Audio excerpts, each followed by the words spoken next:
On this Thursday night, a heart-stopping moment for Humboldt parents. The man who caused their children's deaths speaks directly to them. What the Crown says his sentence should be. She's gone. Nobody there to help her. She died alone, struggling. Why care for the elderly is suffering, sometimes with deadly consequences. Marketplace goes undercover to investigate. I'm ready and willing and prepared to take on Ottawa. And does Jagmeet Singh need to win his seat to keep his leadership? What some New Democrat MPs have told CBC News. This is The Now.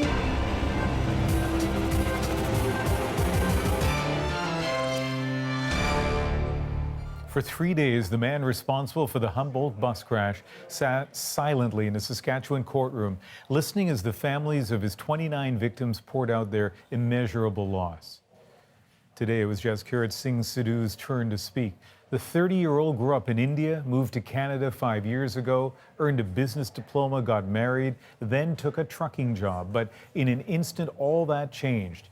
He's facing years in prison, possible removal from Canada, and a lifetime of regret. Susan Ormiston's been following this story every step of the way and joins us again tonight from Melfort, Saskatchewan. And Susan, Sidhu addressed the court for the first time today. What was that like?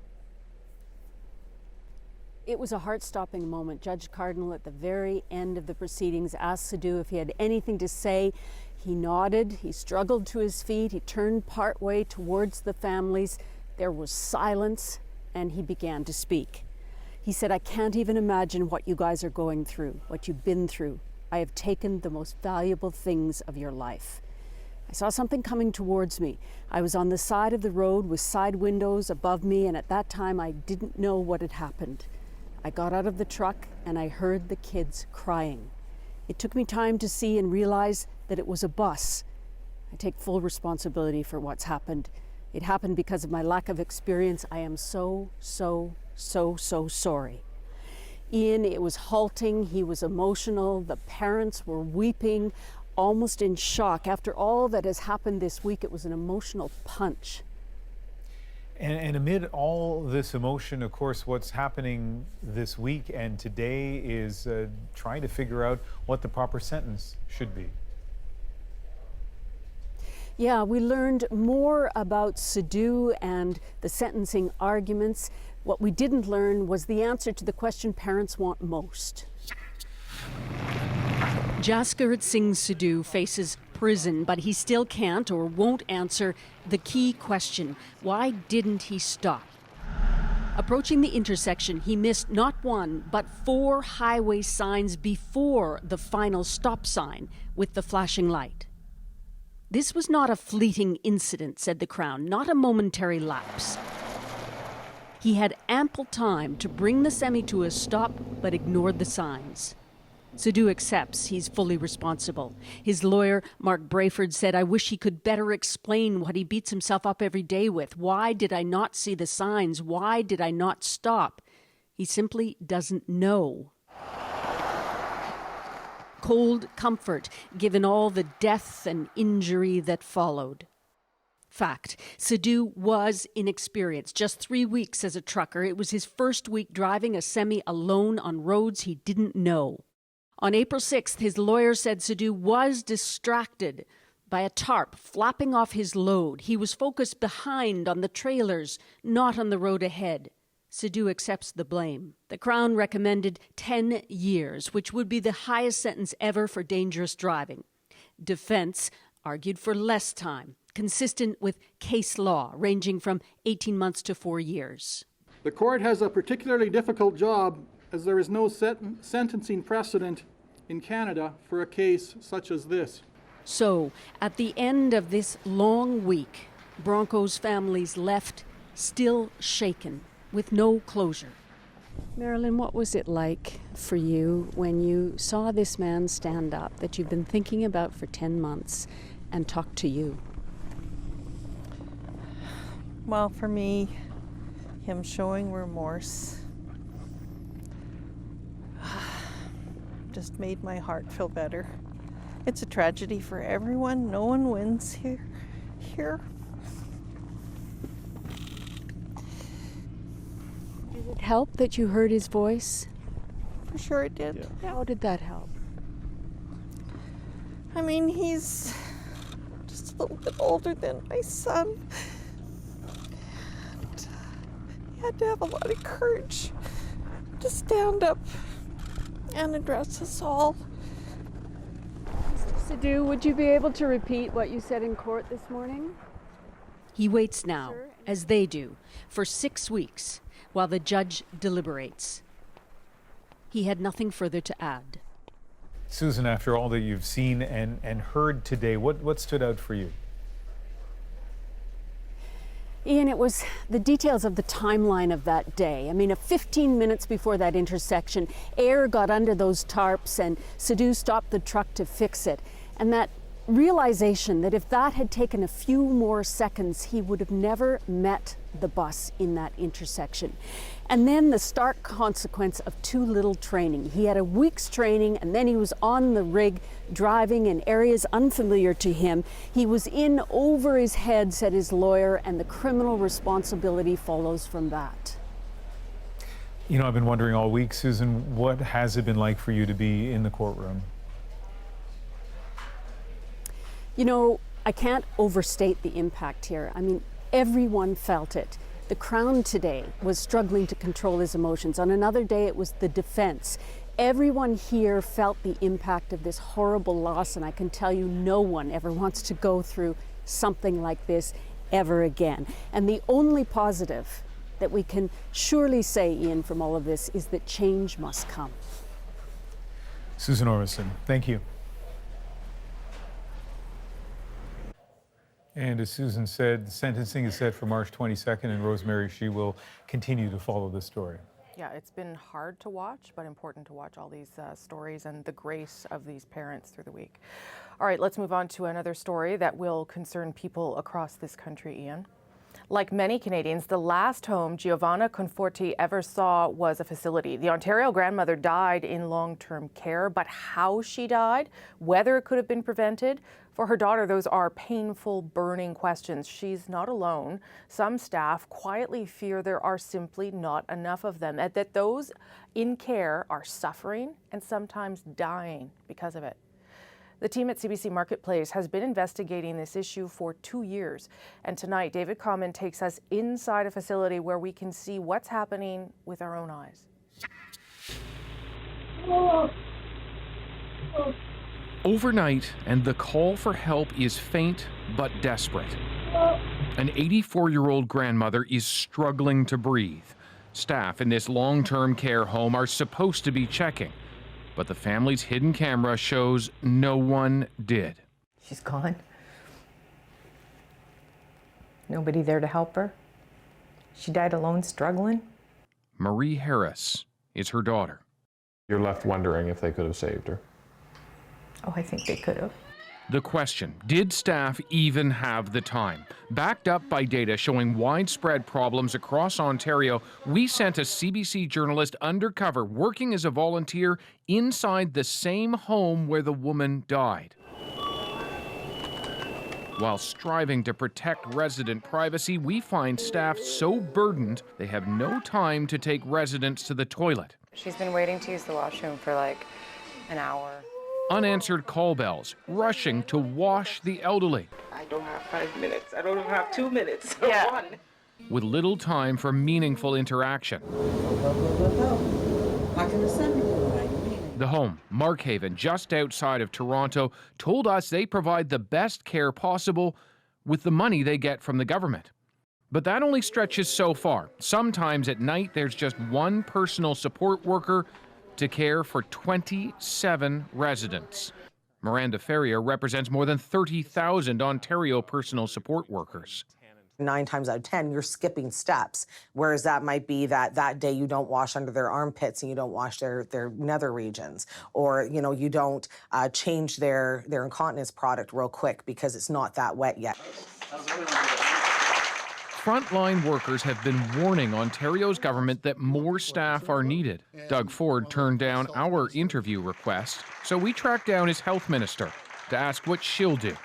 We take their concerns very seriously, and what we are doing in the ministry right now is a human resource review of the what healthcare professionals we need in various healthcare settings. Many of those professionals will point to a mandatory ratio as the answer, a set number of staff to care for a specific group of vulnerable seniors. That kind of thing exists in daycares, but not in long-term care anywhere in Canada, Rosie. Interesting. Okay, David, you told us about Marie's mother who died in the home. Did anyone ever look into or investigate that death in any way? Yes, indeed. So we contacted the home. They have now told us they've forwarded the concern, the issue, to the government for review. Now, one thing, if that review goes further, they'll look at is the video, in particular what happened. Look at what we saw when we reviewed what the staff did after discovering her body. You see the trach line that continues to her. Yeah. We're also able, in this video, to see that she was seemingly partially out of the bed, trying to reach here. Oh my God, where the call bell was. They left the call bell on the chair. They left the call bell on the chair. No one should have to suffer like that. Now that call bell, according to the home's own care plan, was supposed to be in reach in the bed with that woman. On that night, it doesn't appear it was.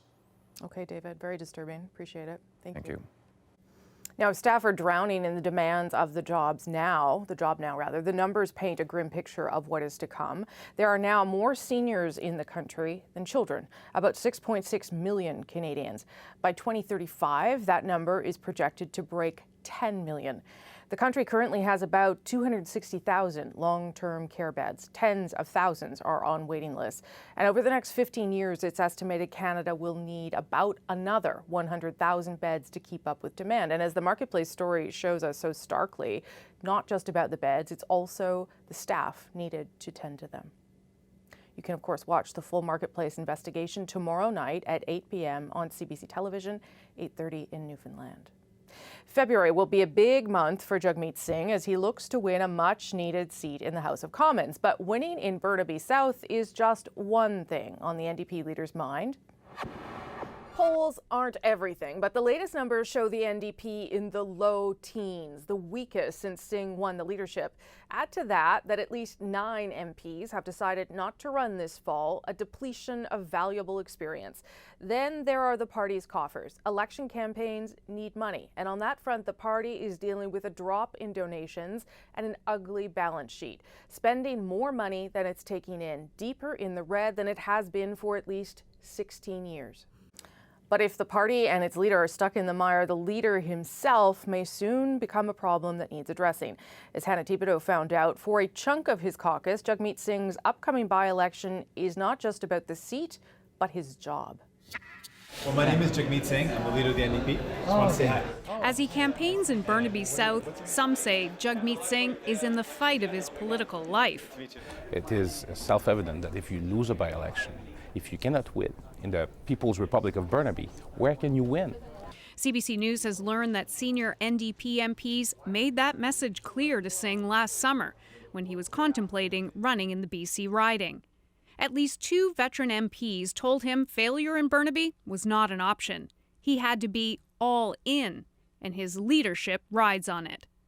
Another 7 MPs from 3 provinces tell CBC, without a victory, the leader will not have the legitimacy to remain. Hey, what's going on, everybody? Thanks so much. Despite that, Singh has said he would stay on, even if he loses. Yeah, I will be the leader that leads the New Democratic Party into the 2019 election. In public, his team is behind him. I'm very confident he's going to win. I'm confident Jagmeet Singh will be a member of parliament and will win Burnaby South. Privately, the NDP have constructed a plan B if he loses. One possible scenario, MPs choose an interim leader from within because of financial issues and with the clock ticking down to the October election. This former NDP MP says the planning is simply due diligence. I would think that's just good, sound management to want to have contingency plans for whatever happens. We got Dawn out here too. The question is, even if Singh wins, does that put doubts about his leadership to rest? Some think it should. I'm looking to that having a lot of positive benefits, including on our fundraising and our general polling numbers. I think everything will be better once Jagmeet's in the House. That remains the goal. I'm confident we're going to win here. I'm confident that people are feeling let down by Mr. Trudeau's government. Asked repeatedly today if he would remain leader if he doesn't win, he refused to answer. But if Singh does win, his job will get even tougher. To prove himself in the House of Commons in front of his opponents in a daily national audience. To quell a bubbling caucus still concerned about his leadership. And to prepare for a federal election just months away. Something he has never done. Hannah Thibodeau, CBC News, Ottawa. Much of the attention, obviously, on Burnaby South, but there are two other by-elections also underway. There is one to replace former NDP leader Tom Mulcair in Outremont, Quebec. The other to replace former Tory cabinet minister Peter Van Loan. Those by-elections on February 25th. Let's turn to Alberta now, where falling oil prices have led to a blight on the landscape: abandoned wells. According to the province, 69,000 wells are abandoned. And a 2017 study says those wells can contaminate water and soil, leak greenhouse gases, and increase the risk of explosions. So who's on the hook for the cleanup? Well, the Supreme Court weighed in on that today, and Rafi Boudjikanian looks at the issue and who's affected. So this is the area that they're still working on. They're still trying to fix all this. Yes. For close to a decade, Armand Thieu has watched cleaning crews toil away at decontaminating 40 acres of his land. He inherited it from his dad, complete with an abandoned oil well ditched by a company that went bankrupt. It was bad. You couldn't plow, you couldn't do anything. It was hard like cement. Wow. Yeah, it was that bad. An industry-funded group is paying for the cleanup, not the company that contaminated the land. Today's ruling centers on another defunct oil company, Redwater Energy. It went bankrupt in 2015. Its main lender, ATB Financial, wanted to sell Redwater's remaining assets and pay off creditors. But today the Supreme Court ruled that bankruptcy is no excuse to ignore provincial environmental regulations. The court's decision means Albertans are better protected from the few irresponsible producers and operators in the system. Is it a trump card? No.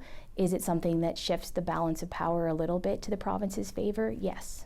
So, good news for the landowners. But some people say the ruling could put a damper on investment if oil companies know they could be on the hook for cleanup even if they go bust. I think generally for most of our members it's not going to be an issue. But there may be a few folks that do find this a bit of a challenge. A challenge for 78-year-old Armand Thieu might be time. He's hoping to see his land cleaned up. At my age, I'm lucky to still be around, but you just don't know. Hoping that in the future, well, the grandchild and all that, they won't have that problem. He started planting seeds on some of the cleaned up land, but nothing's grown yet. Rafi Boudjikanian, CBC News, Legal, Alberta. Let's take a look at some of the other stories we're keeping an eye on tonight.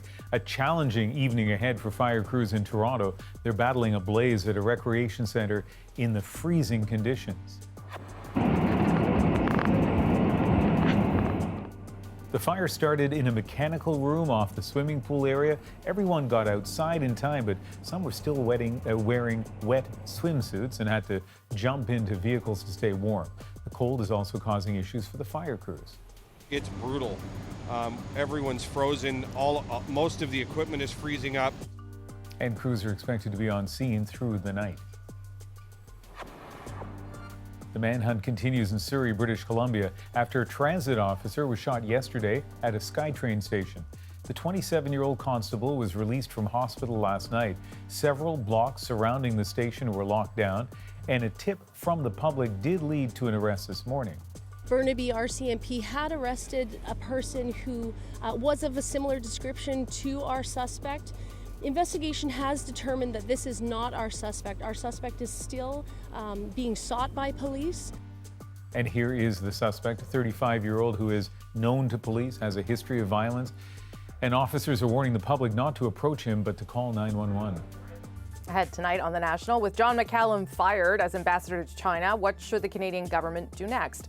The At Issue gang is here with their thoughts. First, though, why does Quebec have the highest rate of prescriptions for ADHD medication? An appeal for answers from doctors in that province. And in our moment of the day, they line up in Halifax around the block for a chance they won't get for another 60 years. It's nice to see the enthusiasm of people to come out for this kind of event. We need positive things in our lives. I've seen people lining up for phones in England, and I think this is a much more sort of better pursuit.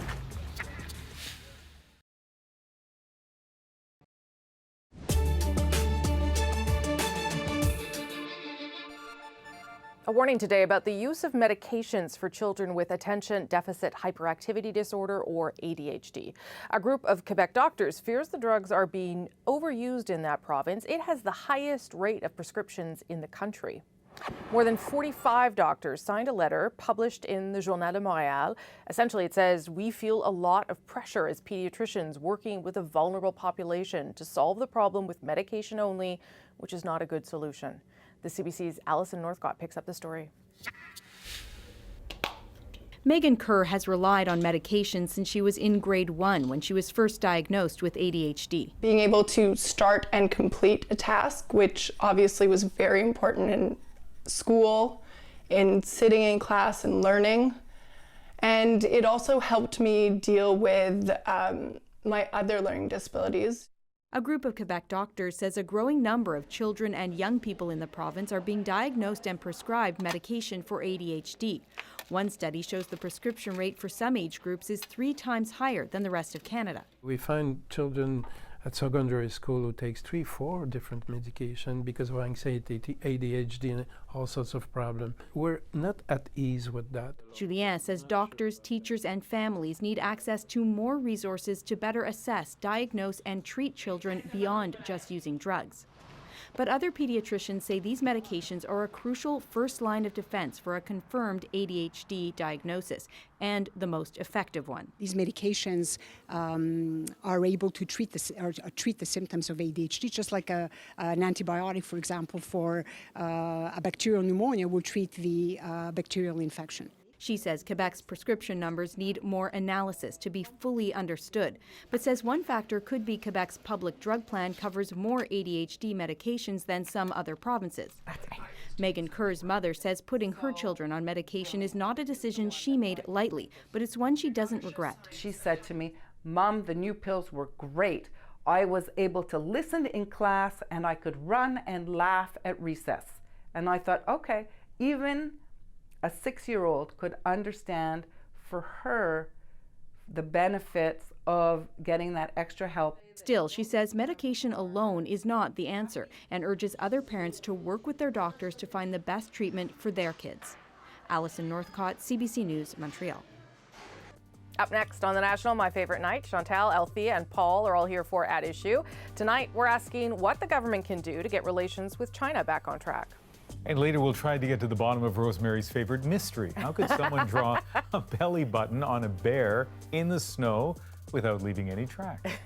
When I walked by, they weren't done, I don't think, but I don't remember seeing like the belly button there, and I like the photo that I took, I can't see the belly button there.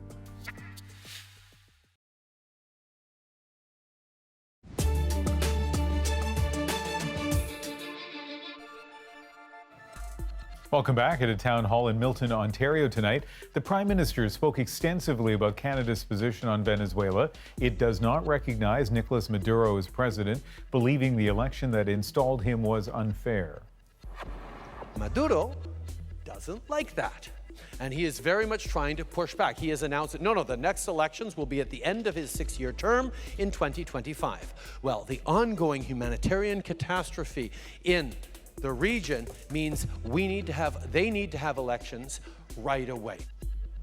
Canada is hosting the Lima Group in Ottawa on Monday to discuss the next steps.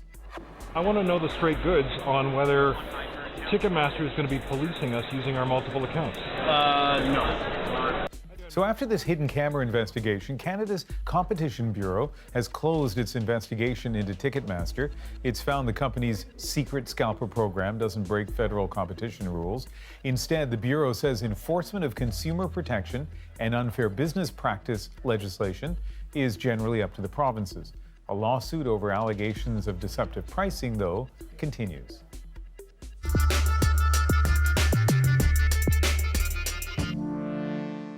It is absolutely the case that we face a challenging situation with regard to China now. It's clear that the Prime Minister's foreign policy is a disaster and Canadians are paying for his mistakes. If you don't have an ambassador, then that's a problem that an envoy might mitigate but will not resolve. We are deeply grateful to the Government of Canada for its assistance and its steadfast commitment to the rule of law. MPs made their debut in the new House of Commons this week, but old issues still remain, especially when it comes to the China file. And given the government is now without an ambassador there to walk the talk, how does it get that relationship back on track? What's the state of its larger foreign policy strategy? The At Issue gang is here to dig into that and some more. Chantal Hébert is in Montreal, Althea Raj is in Ottawa, and Paul Wells is also in Ottawa tonight. Good to see everybody. Let's start with the sort of the pointy part of this and maybe broaden out big picture. So John McCallum fired over the weekend. How quickly do you think, given the circumstances here, Chantal, the government needs to either replace him, think about this idea of sending a special envoy, do something to signal to the Chinese government that we want those Canadians released and that we are taking the relationship seriously? Any of those solutions, I'm not sure that if we appoint an ambassador, the Chinese government in its current mood will be in a rush to recognize his accreditation as an ambassador. So that's question one. Special envoy, possibly, but all this, the angle on this in the House of Commons or in this conversation implies that Canada has a lead on this situation in any way, shape, or form, and that is not true. Nor does it actually have, at this point, I would argue, a China policy of any kind. It is a fact of life that Canada is caught between two big players, and until the extradition story plays out, it's not going to be fixing anything because it has been caught in a box. Why we may be caught in the middle, I think that's fair to say, Paul. Is it fair to say that the government has no China policy or that they don't seem to know how to handle this country? And they're not the only government that struggled here, but how do you think this government's doing with that? Christopher Freeland has taken to answering questions about China generally with the specific answer that the highest priority is securing the release of those 3 detainees in China. That makes perfect sense. But all the broader questions remain. And I almost had the impression last weekend that John McCallum's crime was in guessing wrong about where Justin Trudeau's head is at on China now. Because McCallum was expressing basically where the Prime Minister's head was in early 2017 when he sent John McCallum to China. If trade with China has become more problematic, if the Xi Jinping regime has become more repressive at home, more assertive abroad, and that has changed the Prime Minister's entire calculus with regard to China, he hasn't said so. That's me guessing. I mean, that's me reading reports and publicly available news accounts over the last few years and guessing how things would have changed if I was Justin Trudeau. A new ambassador to say what? To take what stance? And as Chantal points out, would that person have realistic hope of getting their credentials accepted, within the next calendar year? Because I think, Paul, I think what you were saying is that John McCallum was essentially appointed to that job to try and explore trade with China, and he was the emissary of optimism, and we're in a moment of pessimism. I think more than a moment. I think we're in a new era of belated pessimism with regard to China. But once again, I'm guessing. Christopher Freeland answers every question with these exquisitely hand-tooled talking points that say as close to nothing as she can get away with saying, and the rest of the government says less. Yeah, and I mean, and you're quite right that the Prime Minister has not been terribly explicit on what we want from China at this point. Maybe there's strategy there. I mean, I don't know that you want to be talking at length about China as there are people being detained. Your thoughts? Like Althea? what would be a strategy? I don't know.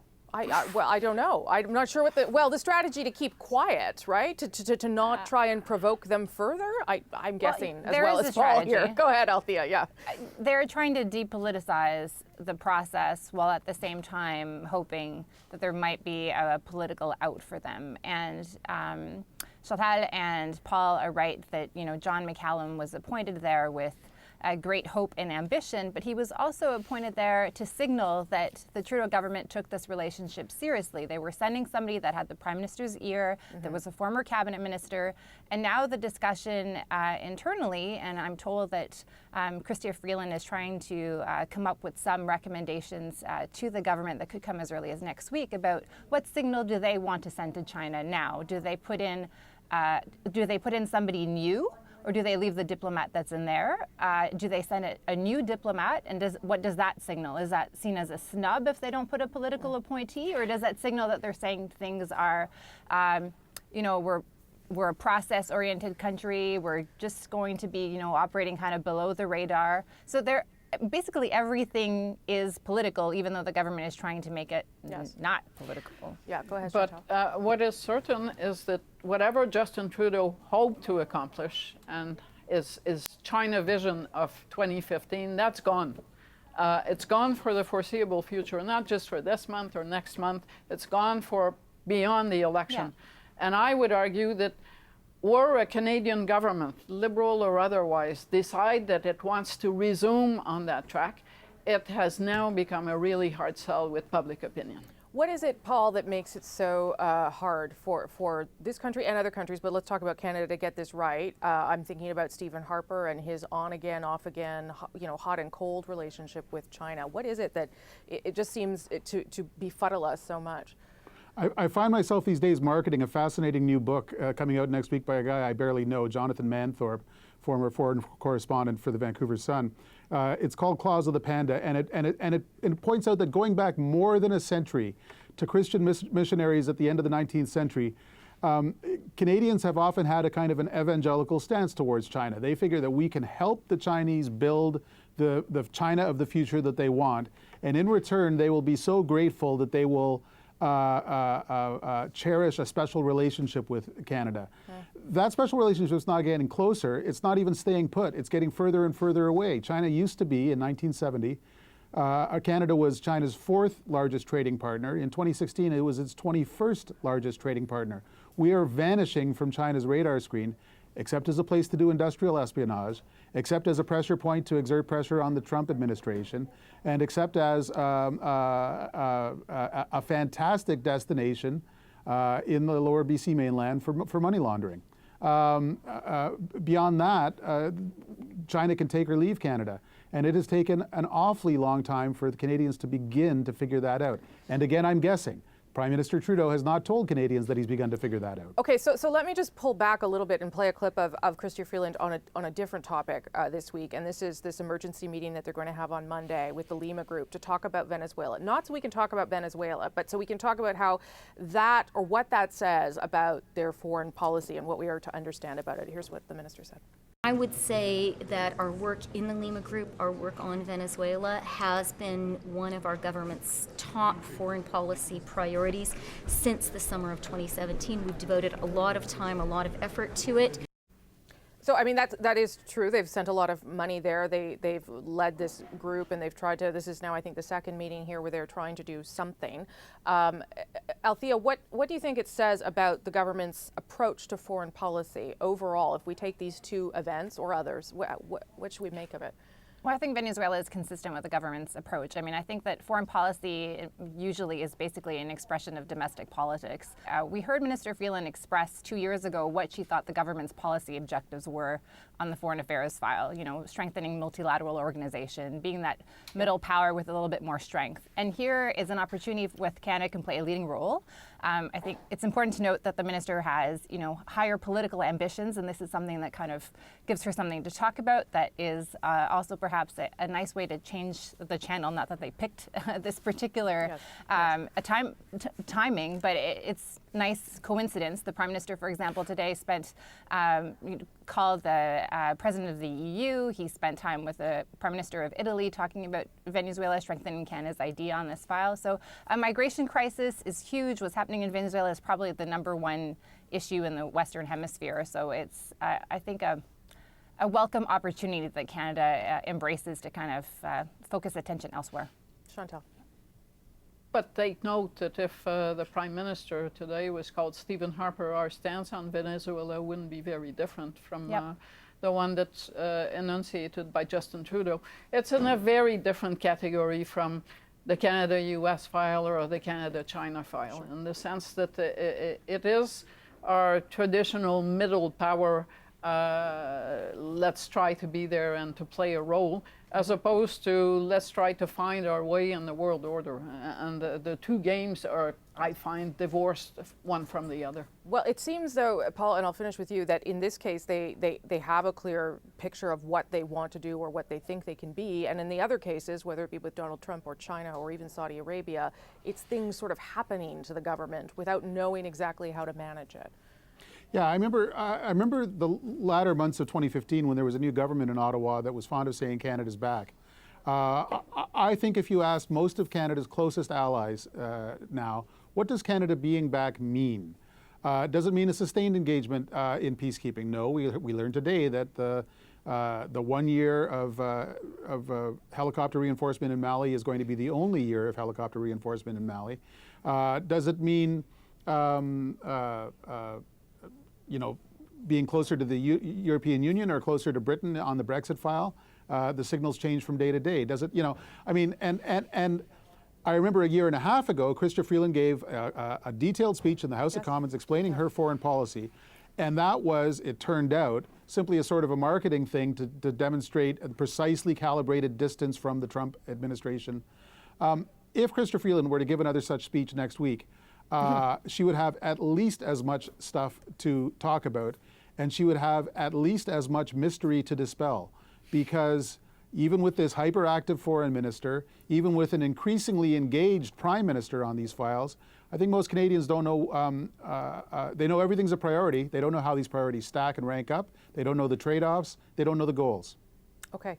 Got to leave it there. Thank you, everybody. Appreciate it. Before we go, though, be sure to subscribe to At Issue, the podcast, you can get some extra content. This week, we're going to talk about this election meddling, foreign meddling in our democracy, what the government is trying to do to prevent it. Look for it on iTunes, any major podcast app, our website, cbcnews.ca/The National. And up next on The National, we'll take you to the Fraser River here in British Columbia, where experts fear an ancient species is at risk, and they're calling for action. If you had elephants and tigers and owls and eagles tangled up in gill nets, people would be losing their minds. That's a weird looking fish. First, though, a look at a story you'll see here tomorrow. We're going to take you inside a senior's home in Saskatoon, where they're taking a different approach to patients with dementia. David Common looks at their fix. Down the hall is Sylvia. She's off exercising her freedom. And for this dementia patient, that comes with risk. Oh, here we are. Amid the hugs with her nurse May, a recognition that Sylvia is prone to falling, wears protective headgear, but isn't prevented from wandering. In some homes, they would just say, if you're at risk of falling. Yes. Oh no, we let our residents live at risk. What does that mean, live at risk? Let them live their life according to how they want to live. Like, we can't save them from injury, but at least they're living their life and being happy. Being happy. Yeah.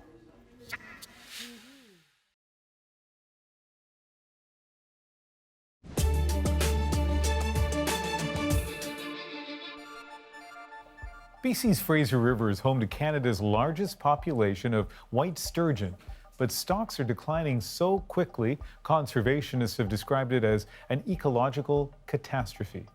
That is prompting new calls for Ottawa to restrict the use of gill nets, but that in turn has dredged up a current of conflict because, as Anita Bath explains, local First Nations have relied on them for generations. The Lower Fraser is home to thousands of white sturgeon, some living more than 100 years and growing longer than 3 meters. So we're just looking around here for a concentrated area that'll have some of these juvenile sturgeon. The white sturgeon is a species at risk. It's catch and release only. Kevin Estrada is an angler. He's tagging the fish, collecting tracking data. That research shows a decline of 15,000 juvenile fish in the last 4 years. Where are they going? What's happening? So that's just a little guy there. You can see how sharp he is. That's their plate of armor all the way along the sides and the top. Those are their scutes. And so this is what a sturgeon should look like. Yeah, I mean, he's immaculate. He's pristine condition. Far different from these sturgeon he's caught before. Bloody bycatch from gill nets used by commercial fishermen and First Nations to catch salmon. It's not just this size, it's the 6 foot and the 7 foot and the 8 foot that are about to spawn. Those fish dying along with the little guys, you're losing them at every single age class. In December, a local MP presented a petition in Parliament asking for new restrictions on the use of gill nets in the Fraser, something that doesn't sit well with First Nations. We do catch some, and we monitor our fishery very heavily, and we know how many fish we impact, how many we catch, and how many we release. And almost all of the fish that we catch are released alive. The Department of Fisheries and Oceans says sturgeon are also threatened by pollution, predators, hunger, and habitat loss. It's working to address the threats. But Estrada wants results now. If you had elephants and tigers and owls and eagles tangled up in gill nets, and it's a visual and you can see it, people would be losing their minds, right? And you can't see a sturgeon, right? Sturgeon aren't in the Coca-Cola commercials. He worries these prehistoric fish will be gone forever if more isn't done to protect them. See you later, buddy. Anita Bath, CBC News, Mission. Next on The National, people in Halifax flocked to the public gardens all summer to get a look at an exotic plant, an agave plant, growing outside its normal environment. I thought it was beautiful, and I thought it was really cool because, you know, if you're from here or from, you know, the more northerly latitude, you don't get to see a plant like that. We'll tell you the very strange reason they're lining up for the plant again in our moment, but first. In case you missed it, since Wednesday morning, this snow doodle in Montreal has ignited feverish speculation. Heartwarming, but check out the belly button, gaze at that navel, and you see a cold weather crop circle. Bear in mind. This bear is maybe 4 meters across. The belly button comprised of 4 delicate imprints lost in a sea of pristine snow. Twitter has twisted itself into knots to explain it. Did feet make it? Maybe, but that's a prodigious jump to a perfect landing on snow-covered ice. Snowballs? 4 precision-thrown snowballs in a tightly arranged pattern? Aliens? Some kind of tool or drone or stick? Perhaps the belly button was a found feature, say a bird print with the bear built around it. Truth is, we're in the dark about what happened that night, but The National has tracked down a witness. Hamish Lambert snapped this photo at around 10 p.m. Tuesday night of the bear's 2 human creators. Let's see if he can clear this up. When I was walking by, the bear wasn't done yet, and I didn't see the belly button there. They definitely did not use a stick or a tool or anything, because it was just the 2 of them out on the ice and there was nothing nearby. Maybe they could make snowballs, but that seems likely, but I'm also still not sure. I didn't want to stare at these 2 people having a nice moment out on the ice by just watching them for 10 minutes, so I just went on my way. I never saw the belly button being made. I saw the bear right before, I think. Gah! Lambert, curse your politeness, if only you had known. But the bear itself is now gone, blown away by the wind. Alas, no mere wind can erase the mystery of the Sphinx carved in the snow. Earlier this year, Agave Maria, this tall plant, captured the hearts and minds of people of Halifax and beyond. The agave plant was originally housed in the greenhouse at the public gardens, but it soon became too tall and had to be moved outside, and thus began the waiting game. Would it survive? And indeed, it thrived. People lined up all summer to see it, and today people lined up once again this time in the bitter cold, not to take a look, but to get their own piece of the famous plant. And that has to be our moment of the day. I am waiting for a seed from the famous Agave Maria plant. I see people lining up for phones in England, and I think this is a much more sort of better pursuit. I was really excited to hear that they're giving out the seeds to the public. I have a very sunny living room right across from the ocean, so I'm hoping. I have my own little patch of succulents at home, and I'm ready to welcome a new member. It's for my mom. It's her birthday this month, or this coming month. There you go. Last one. Sorry. I am the last person to get an agave seed this year. I'm happy. It's nice to see the enthusiasm of people to come out for this kind of event. We need positive things in our lives. Full disclosure, Rosemary, this story spoke to me. I visited Halifax in May with my parents. We watched the plant. At that point, it looked dead. It bloomed later. Full disclosure, part 2, I would never line up for seeds. No way. I would not either. And what if you dropped it when you went outside? Anyway, so they gave 150 seeds out because that's how much the plant gave. But our producer, Sarah, posed 2 important questions here. One, would any of the plants then survive? Would this miracle happen twice? That's a good question. And if it happens again, could there be a whole tequila industry to come in Halifax? In which case, I'm interested. Just saying. All right. And the plant would bloom in how many years? Yeah, that's 60, right? Yeah. That's right. crazy. Yeah. Okay.